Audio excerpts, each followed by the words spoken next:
தமிழ் கடவுளான முருகப்பெருமானுக்குரிய மிக முக்கியமான விழாக்களில் ஒன்றாக சொல்லக்கூடியது தைப்பூச திருவிழாவாகுங்க. தை மாத பௌர்ணமியும் பூச நட்சத்திரமும் சேர்ந்து வரக்கூடிய நாளில் தைப்பூச விழாவானது கொண்டாடப்படுவது வழக்கமாகும். இந்த நாளில் ஏராளமான முருக பக்தர்கள் விரதம் இருந்து முருகப்பெருமானை வழிபடுவதை வழக்கமாகவே வச்சிருக்கிறாங்க. அதிகமான பக்தர்களுடைய வருகையை முன்னிட்டு பழனி முருகன் கோவிலில் சில மாற்றங்கள் கோவில் நிர்வாகத்தால் செய்யப்பட்டிருக்குதுங்க. அது என்ன மாற்றம் என்பதை பற்றி தான் இந்த பதிவில் நம்ம விரிவாக பார்க்க போகிறோம். வீடியோவை ஸ்கிப் பண்ணாமல் முழுசாக பாருங்கள். நம்ம சேனலை இப்போ தான் ஃபர்ஸ்ட் டைம் பார்த்துட்டு இருக்கிறீங்க அப்படின்னா நம்ம சேனலை சப்ஸ்கிரைப் பண்ணலன்னா சப்ஸ்கிரைப் பண்ணிக்கோங்க. கூடவே இருக்கிற பெல் ஐக்கானையும் ப்ரெஸ் பண்ணிக்கோங்க. உங்களுக்கு ஜோதிட ரீதியாக சந்தேகம் இருந்தாலும் சரிங்க, தனிப்படையாக ஜோதிடம் பார்க்க விரும்பினாலும் சரி, இந்த வீடியோவுக்கு கீழே டிஸ்கிரிப்ஷனில் வராகி அம்மன் ஜோதிட நிலையத்தோட தொலைபேசி எண் கொடுத்துருக்குறேன். இந்த எண்ணுக்கு தொடர்பு கொண்டு பேசி பாருங்கள். உங்கள் பிரச்சனைகளுக்கு சரியான தீர்வு கிடைக்குங்க. வாங்க வீடியோக்குள்ளே போகலாம். உங்களுக்கு முருகப்பெருமான் பிடிக்கும் அப்படின்னா கந்தன் பாதம் கனவிலும் காக்கும் என்ற வாசகத்தையும் ஓம் முருகா போற்று என்ற வாசகத்தையும் மறக்காமல் கமெண்ட் பாக்ஸில் 3 முறை பதிவிடுங்க. வாங்க வீடியோக்குள்ளே போகலாம். தமிழ் கடவுளான முருகப்பெருமானின் அறுபடை வீடுகளில் 3ஆம் படை வீடான பழனி தண்டாயுதபாணி சுவாமி கோவிலில் தைப்பூச திருவிழாவை முன்னிட்டு பக்தர்களுடைய வசதிக்காக ஜனவரி 31ஆம் தேதி முதல் பிப்ரவரி 2ஆம் தேதி வரை 3 நாட்களுக்கு கட்டண தரிசன முறையானது ரத்து செய்யப்படுவதாக கோவில் நிர்வாகம் சார்பில் அறிவிக்கப்பட்டிருக்குதுங்க. முருகப்பெருமானுக்குரிய மிக முக்கியமான வழிபாட்டு நாட்களில் ஒன்றாக சொல்லக்கூடியது தைப்பூச திருவிழாவாகும். தைப்பூச திருநாளில் தான் முருகப்பெருமான் அன்னை பராசக்தியிடம் இருந்து வேல் வாங்கிய திருநாளாகவும் சொல்லப்படுதுங்க. இதனால தான் உலகம் முழுவதிலும் இருக்கக்கூடிய அனைத்து முருகன் கோவில்களிலுமே தைப்பூச திருவிழாவானது மிக கோலாகலமாக கொண்டாடப்படுவது வழக்கமாகுங்க. தைப்பூசத்தின் போது முருகப்பெருமானுடைய அறுபடை வீடுகளுக்கு சென்று பக்தர்கள் நேர்த்திக்கடனை செலுத்துவதை வழக்கமாகவே வச்சிருக்கிறாங்க. அது மட்டும் இல்லாமல் காவடி எடுப்பது, அழகு குத்துவது, பால் குடம் எடுப்பது, பாத யாத்திரையாக சென்று முருகப்பெருமான வழிபடுவதை வழக்கமாகவே வச்சிருக்கிறாங்க. அதுலேயும் குறிப்பாக பார்த்தீங்கன்னா பழனி முருகன் கோவிலுக்கு தைப்பூசத்தின் போது நிறைய பேர் பார்த்தீங்கன்னா பாத யாத்திரையாக வருவதை வழக்கமாகவே வச்சிருக்கிறாங்க. இதற்காக மாலை அணிந்து மிக கடுமையாக விரதம் இருந்து வரக்கூடிய பக்தர்களுடைய எண்ணிக்கையானது அதிகமாகவே இருக்குதுங்க. வழக்கமாக பார்த்தீங்கன்னா தைப்பூசத்தின் போது தான் பழனியில் பக்தர்கள் கூட்டம் அலைமோதுங்க. ஆனால் இந்த வருஷம் பார்த்தீங்கன்னா பொங்கல் பண்டிகைக்கு முன்னாடி இருந்தே பழனியில் பக்தர்கள் கூட்டம் அதிக அளவில் வர தொடங்கி இருக்கிறாங்க. இந்த வருஷம் பெண்கள் குழந்தைகள் அதிக அளவில் முருகப்பெருமான தரிசனம் செஞ்சிருக்கிறாங்க அப்படின்னு சொல்லப்பட்டிருக்குதுங்க.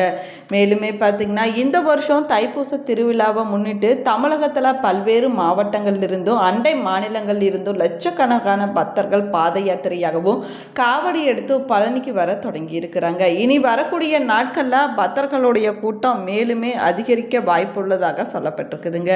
திருவிழா காலங்களில் பழனி முருகன் கோவிலில் கட்டுக்கடங்காத கூட்டம் வருவதனால பக்தர்கள் நீண்ட நேரம் வரிசையில் காத்திருக்கக்கூடிய நிலையானது ஏற்படக்கூடிய வாய்ப்பு இருக்குதுங்க. இதனை தவிர்க்கவும் சாமானிய பக்தர்கள் எந்தவித பாகுபாடும் இல்லாமல் முருகப்பெருமான தரிசனம் செய்வதற்காகவும் கோவில் நிர்வாகம் ஒரு முக்கிய முடிவை எடுத்திருக்குதுங்க. இந்த வருஷம் பிப்ரவரி 1ஆம் தேதி அன்னைக்கு தைப்பூச திருவிழாவானது கொண்டாடப்பட இருக்குது. இதனை முன்னிட்டு ஜனவரி 31ஆம் தேதி முதல் பிப்ரவரி 1ஆம் தேதி மற்றும் 2ஆம் தேதி போன்ற 3 நாட்கள் முக்கிய நாட்களிலுமே ரூ. 100 மற்றும் பிற சிறப்பு கட்டண தரிசன முறைகள் முழுமையாக ரத்து செய்யப்பட இருக்குதுங்க. இந்த 3 நாட்களுக்கும் அனைத்து பக்தர்களும் தர்ம தரிசன வரிசை, அதாவது இலவச தரிசன வரிசையில் அனுமதிக்கப்படுவாங்க அப்படின்னு பழனி முருகன் கோவில் நிர்வாகம் சார்பில் தெரிவிக்கப்பட்டிருக்குது. வழக்கமாக தைப்பூச நாளில் இல்லைன்னா அதற்கு முந்தைய நாளோடு சேர்த்து 2 நாட்கள் இது போன்ற சிறப்பு தரிசனம் கோவில் நிர்வாகத்தால் ரத்து செய்யப்படுவது வழக்கமாகுங்க. ஆனால் இந்த வருஷம் பார்த்தீங்கன்னா பக்தர்கள் கூட்டம் அதிகமாக இருப்பதனால இந்த 3 நாட்களுக்கும் சிறப்பு தரிசனங்கள் அனைத்துமே ரத்து செய்ய முடிவெடுத்திருப்பதாக கோவில் நிர்வாக சார்பில் தெரிவிக்கப்பட்டிருக்குது.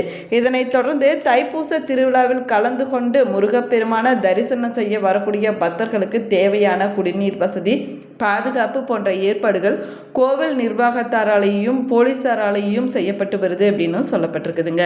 பழனி முருகன் கோவிலுக்கு உரிய தனி சிறப்புக்கள்லாம் ஒன்றாக சொல்லக்கூடியது பாத யாத்திரை போவதாகுங்க. வருடந்தோறும் லட்சக்கணக்கான பக்தர்கள் விரதம் இருந்து தைப்பூச திருவிழாவின் போது பழனிக்கு பாத யாத்திரை செல்வதை வழக்கமாகவே வச்சிருக்கிறாங்க. சில பேர் பார்த்தீங்கன்னா காவடி சுமந்து கொண்டு, சில பேர் பார்த்தீங்கன்னா அலகு குத்தி கொண்டு, தேர் இழுத்து கொண்டு பழனி மலைக்கு பாத யாத்திரை போவதை முருக பக்தர்கள் வழக்கமாகவே வச்சிருக்கிறாங்க.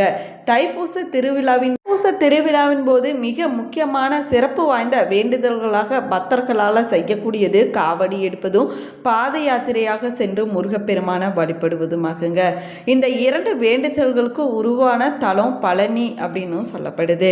எத்தனையோ முருகன் கோவில்கள் இருந்தாலும் பழனி முருகன் கோவிலுக்கு மட்டும் தனி சிறப்பு இருக்குதுங்க. இங்கு வருடந்தோறும் தைப்பூச திருவிழாவின் போது பக்தர்கள் கூட்டமாகவும் லட்சக்கணக்கான பக்தர்கள் தமிழகம் மற்றும் இல்லைங்க கேரளாவில் இருந்தும் அண்டை மாநிலங்களில் இருந்தும் பாத யாத்திரையாக வந்து முருகப்பெருமான வழிபடுவதை வழக்கமாகவே வச்சிருக்கிறாங்க. சில பேர் பார்த்தீங்கன்னா வெளிநாடுகளில் இருந்தும் தமிழகம் வந்து தங்களுடைய பூர்வீக ஊரில் இருந்து பழனிக்கு பாத யாத்திரை செல்வதை வழக்கமாகவே வச்சிருக்கிறாங்க. தை மாதம் தொடங்கியதும் சில பேர் பார்த்தீங்கன்னா தைப்பூச விரதத்தை தொடங்கி விடுவாங்க. இன்னும் சில பேர் பார்த்தீங்கன்னா கார்த்திகை இல்லைன்னா மார்கழி மாதத்திலேயே மாலை அணிந்து கொண்டு முருகப்பெருமானுக்கு விரதம் இருக்க தொடங்கிடுவாங்க. அப்பொழுது பார்த்தீங்கன்னா காலில் செருப்பு அணியாமல் கரடு முரடான பாதையில் நடந்து செல்வதை வழக்கமாகவே வச்சிருப்பாங்க.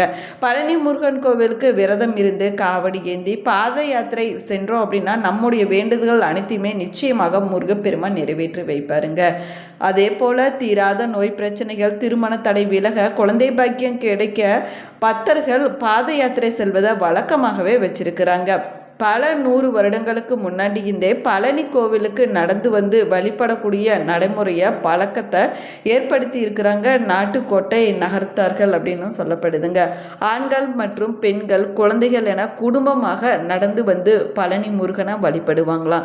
இவங்க முருகனை வேண்டி பக்தி பரவசத்தோடு காவடி சுமந்தபடி பாடி செல்லக்கூடிய பாடல்களே காவடி சிந்து அப்படின்னும் அழைக்கப்படுதுங்க. இப்படி பாத யாத்திரை செல்லும் போது முருகனே நம்முடன் வழித்துணையாக வருவதாக பக்தர்களுடைய அசைக்க முடியாத நம்பிக்கையாகவும் சொல்லப்படுது. மேலுமே பாத யாத்திரையாக நடந்து வந்து மலையேறி வந்து தன்னை தரிசனம் செய்பவங்களை முருகன் வாழ்க்கையில உயர்ந்த நிலைக்கு ஏற்றி வைப்பார் அப்படின்னும் நம்பிக்கையா சொல்லப்படுதுங்க. போல நகர்த்தார் பலருடைய வாழ்க்கையிலையும் முருகப்பெருமான் திருவிளையாடல்களை நடத்தி இருக்கிறாங்க. இதனால தான் பழனி முருகனை அவர்கள் குல தெய்வமாக ஏற்று வழிபட தொடங்கி இருக்கிறாங்க. மேலுமே பார்த்தீங்கன்னா கொங்கு நாடு, கேரள மாநிலத்தவர்கள் என லட்சக்கணக்கானவர்கள் பழனிக்கு பாத யாத்திரை வந்தாலும் இன்று வரை நகரத்தார் பாத யாத்திரை வருவது மட்டுமே சிறப்பானதாக சொல்லப்படுதுங்க. நூற்றுக்கணக்கானவங்க கூட்டமாக ஒருங்கிணைந்து பாத யாத்திரையாக செல்வது பார்ப்பதற்கே கண்கொள்ளா காட்சியாக இருக்குமாங்க. தைப்பூசத்திற்கு பழனிக்கு பாத யாத்திரை செல்லக்கூடியவங்க ஏராளமானோர் பார்த்தீங்கன்னா வெளிநாடுகளிலிருந்து இந்தியா வருவாங்க. மார்கழி மாதத்துல இருந்தே நிறைய பேர் பார்த்தீங்கன்னா பழனிக்கு பாத யாத்திரை செல்ல தொடங்கி விடுவாங்க. பாத யாத்திரையாக பக்தியுடன் வருபவர்களுடைய வாழ்க்கையில முருகன் பல அதிசயங்களை நிகழ்த்தி இருப்பதாகவும் சொல்லப்படுதுங்க. காலப்போக்கில் பார்த்தீங்கன்னா தமிழகத்துல பல பகுதிகளில் இருந்து பழனி மலைக்கு பாத யாத்திரை வர முருக பக்தர்கள் தொடங்கி இருக்கிறாங்க. சமீப காலமாக பார்த்தீங்கன்னா திருச்செந்தூர் முருகன் கோவிலுக்கும் நிறைய பேர் பார்த்தீங்கன்னா பாத யாத்திரை செல்ல தொடங்கி இருக்கிறாங்க. எத்தனையோ கோவில்கள் இருந்தாலும் பழனி, சபரிமலை, திருச்செந்தூர் போன்ற கோவில்களுக்கு மட்டுமே பக்தர்கள் பாத யாத்திரை செல்வதை வழக்கமாகவே வச்சிருக்கிறாங்க. இடும்பன் முருகப்பெருமானிடம் வரம் கேட்ட போது, நான் மலைகளை காவடியாக சுமந்து வந்தது போல உன்னை தேடி காவடி சுமந்து பாத யாத்திரையாக வரக்கூடிய பக்தர்களுடைய வேண்டுதல்கள் அனைத்தையுமே நிறைவேற்றி வைக்க வேணும் அப்படின்னு கேட்டிருக்கிறாருங்க. முருகனும் இதை ஏற்றுக்கொண்டு இன்று வரைக்குமே பாத யாத்திரையாக வரக்கூடிய பக்தர்களுடைய வேண்டுதல்களை நிறைவேற்றி வைத்து வருவதாகவும் சொல்லப்படுதுங்க. பழனி முருகனுடைய சிலை நவபாசனத்தால் ஆனதாகுங்க. இது நம்ம எல்லோருக்குமே தெரிஞ்ச விஷயங்க. சித்தர்களின் ஒருவரான போகரால் இந்த சிலையானது வடிவமைக்கப்பட்டிருக்குது. நவபாசனம் என்று சொல்லக்கூடிய 9 வகையான நச்சு பொருட்கள் சேர்ந்ததாகுங்க. இந்த நவபாசன சிலை மீன்களை போன்ற செதில்களை கொண்டதாகவும் சொல்லப்படுது. தற்போது இந்த சிலை சிறிது பழுதடைந்திருப்பதனால இரவு நேரத்தில் இந்த சிலையின் மீது முழுவதுமாக சந்தனம் பூசப்பட்டு சந்தன காப்பு காலையில் விஸ்வரூப தரிசனம் காணக்கூடிய அனைத்து பக்தர்களுக்கும் சிறுவில்லை பிரசாதமாக வழங்கப்படுவது மிக சிறந்த மருந்தாகவும் சொல்லப்படுதுங்க. போகர் தமிழ்நாட்டில் இருக்கக்கூடிய பிரபலமான சித்தர்களில் ஒருவர் அவர். இவர் நவபாசன முருகன் சிலையை செய்ததே மிக சுவையான தகவலாகுங்க. இந்த பதிவு உங்களுக்கு பயனுள்ள தகவல்களை கொடுத்துருக்குன்னு நினைக்கிறேன். இந்த பதிவு உங்களுக்கு பிடிச்சிருந்தால் லைக் பண்ணுங்கள், ஷேர் பண்ணுங்கள், கமெண்ட் பண்ணுங்கள். இன்னும் நம்ம சேனலை சப்ஸ்கிரைப் பண்ணலன்னா சப்ஸ்கிரைப் பண்ணிக்கோங்க.